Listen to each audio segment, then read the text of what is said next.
কিছু মানুষকে আমরা কখনো হারাতে চাই না। কোনো দাবি নেই, কোনো শর্ত নেই, সব কিছুর বিনিময়ে কিছু পাওয়ার আশা না রেখে শুধু চাই মানুষটা পাশে থাকুক, সে ভালো থাকুক, হাসুক, স্বপ্ন দেখুক, যদিও সেই স্বপ্নে আমরা নাও থাকতে পারি। হ্যালো বন্ধুরা, আমি রোকসানা, আর তোমরা আছো রোকসানাস লাইফ ক্যানভাসের গল্প ঘরে। আজ শুনবো সালমা চৌধুরী লেখা আমৃত্যু ভালোবাসিত কে উপন্যাসের ৫৮তম পর্ব। চলো আজ অনুভূতিগুলোকে প্রশ্ন না করে শুধু অনুভব করি। পর্ব নাম্বার ৫৮। যাকে ঘিরে মেঘ লক্ষাধিক স্বপ্নের পাহাড় বনেছে, সে আবির ভাইয়ের বুকে মাথা রেখে সারা রাত কাটিয়েছে। এটা ভেবে মেঘের দু চোখ আনন্দে ছলছল করছে, বুকের ভেতর অজানা অনুভূতি জেগে উঠছে। আবিরের হাতের দিকে তাকিয়ে মেঘের মন অধিকতর পুলকিত হচ্ছে। মেঘ আর চোখে নিগড় দৃষ্টিতে আবিরের সুষুপ্ত ধৃষ্টতায় কিছুক্ষণ তাকিয়ে রইল। চোখ সরানো বা পলক ফেলার কথা বেমালুম ভুলে গেল। অজান্তেই কদম্বিনী ঠোঁটে লেগে আছে ললিত হাসি। মেঘের স্বাভাবিক চেহারা মুহূর্তের মধ্যে লজ্জায় লাল হয়ে গেছে। ক্ষণে ক্ষণে আবিরের অভিমুখে চেয়ে থাকার শক্তি হারিয়ে ফেলছে। দুর্বেদ্য আবেশে মেঘের চোখ টানছে, মনের বিরুদ্ধে নিজেকে অক্লিষ্ট রাখার নিরবধি চেষ্টা চালাচ্ছে। আচমকা মেঘের নিঃশ্বাস থমকে গেছে। মনের কোণে একটা গূঢ় প্রশ্ন উদ্গত হলো। মেঘ নিজেকে নিজে প্রশ্ন করল, আবির ভাইয়ের জ্ঞান কখন ফিরেছে? আর উনি কি সজ্ঞানে আমায় ধরেছেন, নাকি ঘুমের ঘোরে? মেঘ শুকনো ঢোক গিলল। হুড় হুড় করে বুক কাঁপছে, সাথে লজ্জায় রাঙা হয়ে আছে কদম্বিনীর উজ্জ্বল চেহারা। এভাবে আর থাকা সম্ভব হচ্ছে না। মেঘের হৃৎপিণ্ডের কম্পনে আবির যে কোনো সময় সজাগ হয়ে যেতে পারে, তাই মেঘ ঘুরে কাঁপা কাঁপা হাতে আবিরের হাতটা সরিয়ে কোনো রকমে উঠল। চুল ঠিক করে ওয়াশরুম থেকে ফ্রেশ হয়ে বেরিয়ে মাথায় ওড়না দিতে দিতে তাড়াতাড়ি দরজা খুলে দিল। হাতে ফোন নেই, নেই কোনো ঘড়ি। কত বেলা হয়েছে তা বোঝার উপায়ও নেই। মেঘের দরজা খোলার শব্দে তানভীর হকচকিয়ে উঠল। এসে ধীর কণ্ঠে শুধালো, ভাইয়ার জ্ঞান ফিরেছে? মেঘ শান্ত স্বরে বলল, মনে হয় ফিরেছে, এখন ঘুমাচ্ছেন। ভাই বোনের কথোপকথন শুনে রাকিবের ঘুম ভেঙে গেছে। তড়িঘড়ি করে উঠে উত্তেজিত কণ্ঠে প্রশ্ন করল, আবির উঠেছে? মেঘ এপাশ ওপাশ মাথা নেড়ে বলল, না। মেঘ সাইড হয়ে দাঁড়াতেই রাকিব আর তানভীর রুমে ঢুকলো। ওদের হালকা পাতলা কথাতে আবিরের ঘুম ভেঙে গেছে। আবির চোখ পিটপিট করে একে একে তানভীর, রাকিব আর মেঘের দিকে তাকালো। সম্পূর্ণ রুমে একবার চোখ বুলিয়ে আবির পুনরায় তানভীর আর রাকিবের দিকে তাকিয়েছে। রাকিব ভ্রু কুঁচকে গম্ভীর মুখ করে আবিরের দিকে তাকিয়ে আছে। আবির এক মুহূর্ত চেয়ে থেকে আকস্মিক মলিন হাসলো। আবিরের হাসি দেখে রাকিবের মেজাজ গরম হচ্ছে। ফোঁস করে শ্বাস ছেড়ে রাকিব মেঘকে উদ্দেশ্য করে স্বাভাবিক কণ্ঠে বলল, মেঘ তুমি একটু বাইরে যাও তো। মেঘ সরু নেত্রে রাকিবকে দেখে সাথে সাথে তানভীরের দিকে তাকালো। তানভীর চোখ দিয়ে ইশারা করতেই মেঘ চুপচাপ রুম থেকে বেরিয়ে গেছে। রাকিব রাগেশ্বরে বলল, তানভীর দরজাটা বন্ধ কর। রাকিবের কথা মতো তানভীর তাই করলো। রাকিব আশেপাশে তাকিয়ে হঠাৎই এগিয়ে গিয়ে রুমের এক কর্নার থেকে একটা পাইপ মাথার উপর তুলে দ্রুত আসতে নিলে আবির চেঁচিয়ে উঠে, এই! তানভীর রাকিবের দিকে তাকিয়ে সহসা ছুটে গিয়ে পেট বরাবর শক্ত করে ধরে বলল, কি করছো তুমি? রাকিব রাগান্বিত কণ্ঠে বলল, ওর যে হাতার পা ঠিক আছে ওইটাও ভেঙে ফেলবো। মরার যখন এত শখ তাহলে ভালো করে মারি। তানভীর ধীর কণ্ঠে রাকিবকে বলল, থাক বাদ দাও, এমনিতে ভাইয়ের অবস্থা খারাপ। রাকিব পাইপ হাতে নিয়ে আবিরের কাছে আসতে আসতে রাগে কটকট করে বলল, তোর ফাটা মাথাটা আরও ফাটিয়ে দিব। আবিরের ঠোঁটে এখনো হাসি লেগে আছে। আবির মৃদুস্বরে বলল, তোর ইচ্ছে হলে দে ফাটিয়ে। রাকিব গম্ভীর মুখ করে বলল, আবির তোর সাহস দেখে আমি অবাক হয়ে গেছি, তুই কিভাবে পারলি এমন কাজ করতে? আবির ভ্রু গুটিয়ে মুখ ফুলিয়ে বলল, আমি ইচ্ছে করে করছি নাকি? রাকিব পুনরায় বলল, মেয়ে কি বলছে না বলছে তুই এতেই চটে গিয়ে মরতে চলে গেলি? তুই কি ভাবছিলি তুই মরে গেলেই সব কিছু সমাধান হয়ে যাবে? আমাদের আসা পর্যন্ত অপেক্ষা করতে পারতি তো। মেঘ বললেই হলো, প্রয়োজনে মেয়েকে বিয়ের আসর থেকে উঠিয়ে হলো তোর সাথে বিয়ে দিব।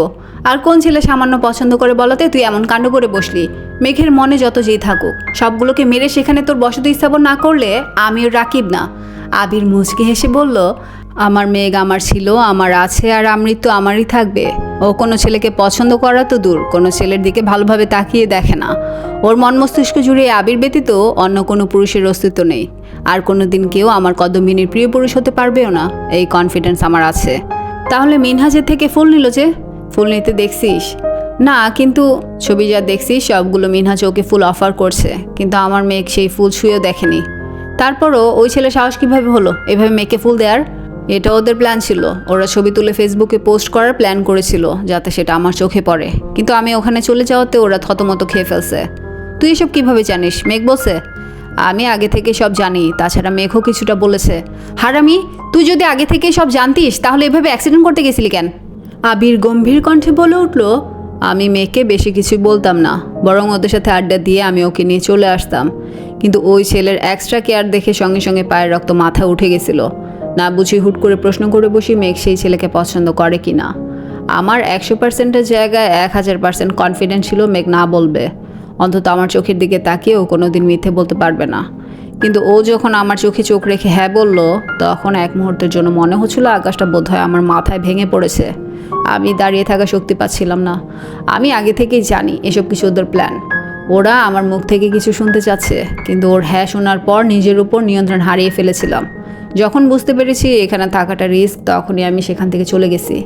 একটু শান্ত থাকলে মাথাটা ঠিক হয়ে যেত, তাহলে এভাবে অ্যাক্সিডেন্ট করতে হতো না। আরে বাবা, আমি ইচ্ছেকৃত অ্যাক্সিডেন্ট করিনি। আমি যেখানে জানি ও আমার, সেখানে অ্যাক্সিডেন্ট করে মরতে বসা বোকামি ছাড়া কিছুই না। তো করলি কিভাবে? ফাঁকা রাস্তা, মন খারাপ, তাই আমি মোটামুটি ভালো স্পিডেই বাইক চালাচ্ছিলাম। প্রায় জনমানব শূন্য এক জায়গায় হুট করে এক পাগল বাইকের সামনে চলে আসছে। পাগলের অবস্থা তো জানিসই, রাস্তার মাঝখানে এদিক সেদিক ছুটাছুটি করছে। যখন বুঝতে পারছি পাশ কেটে যাওয়া কষ্টকর, ততক্ষণে প্রায় কাছাকাছি চলে গেছি। পাগলের আলামত দেখতে দেখতে স্পিড ব্রেকার খেয়ালই করিনি। আচমকা ব্রেক করাতে স্পিড ব্রেকারে ধাক্কা লাগছে। এমনিতেই মাথা ভর্তি দুশ্চিন্তা, ধাক্কা খাওয়ায় বাইক কন্ট্রোল করার কথা ভুলেই গেছিলাম। এরপর কি হয়েছে জানি না। তানভীর তপ্তস্বরে বলল, বড় আব্বু কাল বেশি কিছু বলেনি, আজকে তোমার খবরই আছে। আবির মলিন হেসে হঠাৎই সূক্ষ্ম নেত্রে তানভীরের দিকে তাকিয়ে প্রশ্ন করল, তুই ওদের কিছু করিসনি তো? রাকিব হেসে বলল, বেশি কিছু করেনি, জাস্ট 2 দফায় হালকার উপর ঝাপসা অধ্যয়ন করেছে আর কি। আবির সূক্ষ্ম দৃষ্টিতে তাকিয়ে পুনরায় শুধালো, রাকিব যা বলছে সত্যি? কি করছিস তুই? তানভীর চোখ নামিয়ে মৃদুস্বরে বলল, যা করার তাই করেছি, তোমার তাদের নিয়ে ভাবতে হবে না। এখন কোথায় আছে? আছে কোনো এক জায়গায়। তুই বন্যার সামনে মেরেছিস? হ্যাঁ। তোরে আমি কি বুঝাইলাম তানভীর, আর তুই এটা কি করলি?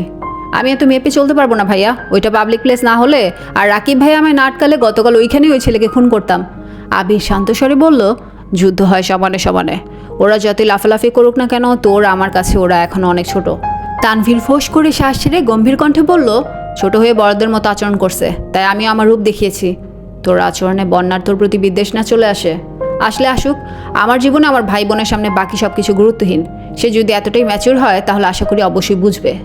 আবির টুকিটাকি কথা বলে হঠাৎই গুরুতর কণ্ঠে বলল, আমার জানটা বাহিরে একা আছে। তানভীর দেখ তো আমার ময়না পাখিটা কী করছে। রাকিব মৃদু হেসে বলল, এত পিরিত দেখাতে হবে না, তোর বাসর করার ইচ্ছে ছিল আমাদের জানাতি, সম্পূর্ণ অফিস সাজিয়ে প্রকাণ্ড আয়োজন করে তোদের বাসরের ব্যবস্থা করতাম। আবিরের চোখ উজ্জ্বলতা ঝলমল করছে, মুখে লাজুক হাসি। তানভীর নিঃশব্দে হেসে পা বাড়াতেই রাকিব সহসা উত্তেজিত কণ্ঠে শুধালো, বাই দ্য ওয়ে বাসরাত কেমন কাটলো আবির? আবির ঠোঁটের কোণে হাসি রেখে উদাসীন কণ্ঠে বলল, ফুলের সুবাস ছাড়া বাসর রাতে সৌন্দর্য ফিকে মনে হচ্ছিল। ফুল দিয়ে সাজাতে পারলি না? রাকিব আবারও চেঁচিয়ে উঠল, বাস কই রে, বাসটা আন কেউ। তানভীর মেঘকে ডেকে নিয়ে আসছে। মেঘ নাকের ডগা পর্যন্ত ওড়না টেনে রেখেছে। মেঘ রুমে আসতে আবির আর চোখে মেঘের দিকে তাকিয়ে আছে, কিন্তু মেঘের দৃষ্টি নিচের দিকে। ঘুরে এসে কোনো রকমে আবিরের পায়ের কাছে মাথা নিচু করে বসলো।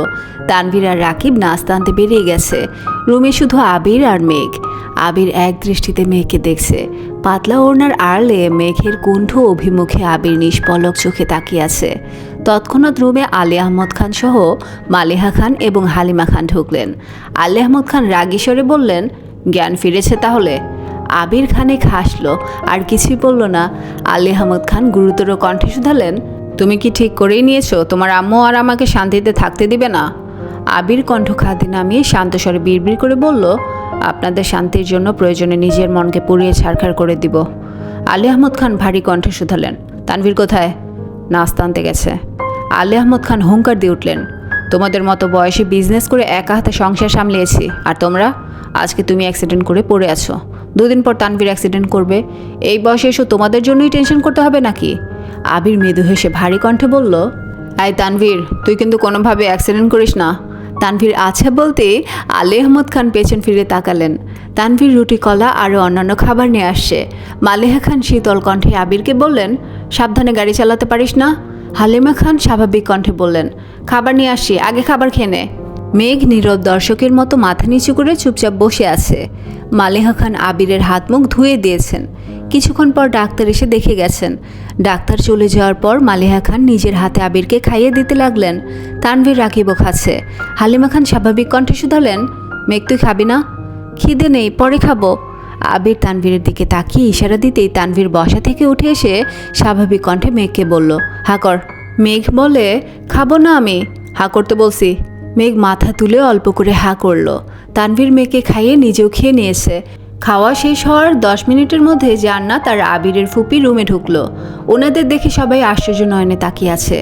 আলী আহমদ খান বোনের দিকে এক পলক তাকিয়ে ভারী কণ্ঠে বললেন, তুই এখানে? তোদের কে খবর দিয়েছে? জান্নাত ধীর কণ্ঠে বলল, আসসালামু আলাইকুম, আমার ভাইয়া আমাদের খবর দিয়েছেন। মাহমুদা খান কোনো কথা বললেন না। ভেতরে এসে আবিরের দিকে তাকিয়ে তপ্তস্বরে বললেন, এখন শরীর কেমন? আবির আর চোখে মেঘের দিকে তাকালো। সহসা স্বাভাবিক কণ্ঠে জবাব দিল, আলহামদুলিল্লাহ ভালো। আলী আহমদ খান গম্ভীর কণ্ঠে শুধালেন, তোমার ভাইয়াকে? জান্নাত রাকিবের দিকে তাকিয়ে অল্প হেসে বলল, রাকিব ভাইয়া। মালিহা খান বিস্ময় সমেত একবার রাকিবকে দেখল, আবার জান্নাতকে। হুবহু চেহারার মিল না থাকলেও দুজনের চোখ দেখতে একই রকম। মালিহা খান কণ্ঠ ভারী করে প্রশ্ন করলেন, তুমি রাকিবের কেমন বোন? আপন বোন। আলী আহমদ খান রাকিবের দিকে তাকিয়ে প্রখর তপ্তস্বরে শুধালেন, জান্নাত তোমার বোন? জি আঙ্কেল, আমার একমাত্র বোন। হালিমা খান আর মালিহা খান শুধু মুখ চাওয়াচাই করছেন। মালিহা খান প্রশ্ন করলেন, তুমি রাকিবের বোন সে কথা আগে বলনি কেন? কখনো তেমন প্রয়োজন হয়নি, সেজন্য আর বলা হয়নি। আবিরকে চিন্তা না? জি মোটামুটি চিনতাম। আলী আহমদ খান জান্নাতকে প্রশ্ন করলেন, কিন্তু তোমাকে তো তানভীর বাসায় আনছিল, তানভীরকে তুমি কিভাবে চিনো? তানভীর ভাইয়ের সাথে একটা প্রোগ্রামে দেখা হয়েছিল, পরিচয় দেওয়া চিনতে পারছি। তখন কথায় কথা উনি মেঘের কথা বলছেন, মেঘের জন্য টিচার খুঁজছিলেন। তখন ভাবলাম মেঘকে আমি পড়াই, সেভাবে মেঘকে পড়ানো শুরু। হালিমা খান, মালিহা খান ও আলী আহমদ খানের একের পর এক প্রশ্নের প্রত্যুত্তরে জান্নাত প্রতিবারই বুদ্ধিমত্তার পরিচয় দিয়েছে। কোনো প্রকার মিথ্যের আশ্রয় না নিয়ে ঘুরিয়ে ফিরিয়ে সাবলীল ভঙ্গিতে সকল উত্তর দিয়েছে। আলী আহমদ খান অফিসে চলে যাবেন। সবার থেকে বিদায় নিয়ে দরজা পর্যন্ত গিয়ে আবার থমকে দাঁড়িয়েছেন। মাহমুদা খানের দিকে তাকিয়ে ভারী কণ্ঠে বললেন, বাসায় আসিস? জান্নাত আলী আহমদ খানের দিকে তাকাতেই আলী আহমদ খান মৃদু হেসে বললেন, তোমার শাশুড়িকে নিয়ে আমাদের বাসায় এসো। জি আচ্ছা। এই ছিল আজকের আমৃত্যু ভালোবাসি তোকে উপন্যাসের 58তম পর্ব। সব ক্ষত রক্ত ঝরায় না, কিছু ক্ষত মানুষকে নিঃশব্দ করে দেয়। কথা কমে যায় কিন্তু চোখ বেশি কথা বলে। আজকের পর্ব এখানেই থামছে, কিন্তু অনুভূতিগুলো থামছে না, কারণ কিছু প্রশ্নের উত্তর গল্পে পাওয়া যায় না। যদি আজকের অধ্যায় তোমার মনের ভেতর একটু নীরব আলো জ্বেলে থাকে, তাহলে লাইক, কমেন্ট, শেয়ার আর সাবস্ক্রাইব করে পাশে থেকো। ফিরে আসবো খুব শীঘ্রই। ততক্ষণ নিজের যত্ন নিও, অনুভূতিগুলোকে অবহেলা করো না। ভালো থেকো, সুস্থ থেকো। আল্লাহ হাফেজ।